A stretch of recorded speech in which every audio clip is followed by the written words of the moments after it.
আগামী ডিসেম্বরেই পুর নির্বাচন হবে। মেয়াদ পেরিয়ে যাওয়া পুরসভাগুলিতে আগামী ডিসেম্বর মাসে পুর নির্বাচন হবে।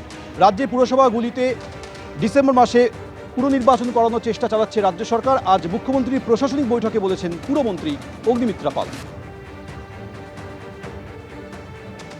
নভেম্বরের পরেই ডিসেম্বর নাগাদ আমরা নির্বাচন করার কথা ভাবছি, যাদের মোটামুটি টাইম হয়ে গেছে।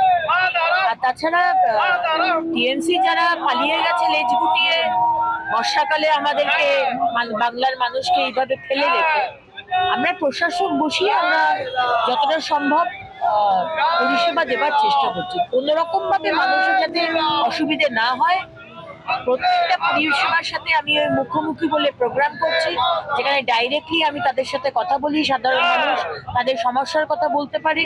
সুতরাং অসুবিধা খুব একটা হতে দেব না। এসআইআর ট্রাইব্যুনালে কত আবেদনের নিষ্পত্তি হয়েছে তা নিয়ে কমিশনকে রিপোর্ট দিতে নির্দেশ দিল দেশের সর্বোচ্চ আদালত।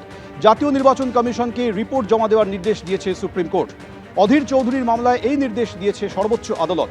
25শে আগস্ট মামলার পরবর্তী শুনানি হবে। আমাদের দাবি হচ্ছে যে ভাই তাড়াতাড়ি করে ডিসপোজ করতে হবে কেস, নাম্বার 1। নাম্বার 2, তোমাদের দেরির জন্যে মানুষ রেশন পাবে না, ডোমিসাইল সার্টিফিকেট পাবে না, নিটে পরীক্ষা দেওয়ার ক্ষমতা নেই। অন্যান্য সুযোগ সুবিধা ছেড়ে দিন, পাসপোর্ট করার ক্ষমতা থাকবে না। এবং শুধু তাই নয়, পরের প্রজন্ম যারা, তারা ভোটার হতে পারবে না। শুধুমাত্র নির্বাচন কমিশনের এই উদাসীনতা, পক্ষপাতিত্ব এবং তাদের অকর্মণ্যতার জন্যে আজকে একটা লক্ষ লক্ষ বাংলার মানুষ, শুধু তারাই নয়, তাদের ভবিষ্যৎ প্রজন্ম সমেত আজকে তারা কি দুর্বিষহ পরিস্থিতির মধ্যে দিয়ে চলেছে, এটা তার সবথেকে জলযন্ত্রের প্রমাণ। যে তারা নিটের পরীক্ষা তাদের ছেলেমেয়েরা পড়াশোনা করে পরীক্ষা দিতে পারবে না, বুঝুন।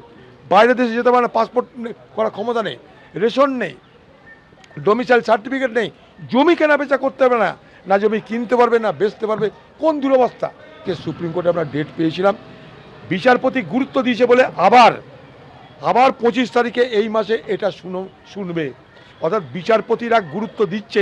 অধীর চৌধুরী সম্বন্ধে আমাদের মতভেদ থাকলেও এই পিটিশনের বক্তব্যের সাথে আমি এখন, যে পশ্চিমবাংলার অনেক কেস পেন্ডিং রয়েছে, তার ফলে যারা নির্বাচক মণ্ডলী তারা সুবিচার পাচ্ছে না, এটা সুপ্রিম কোর্টের তাড়াতাড়ি রায় দেওয়া উচিত। এবিপি আনন্দ, এগিয়ে থাকে, এগিয়ে রাখে।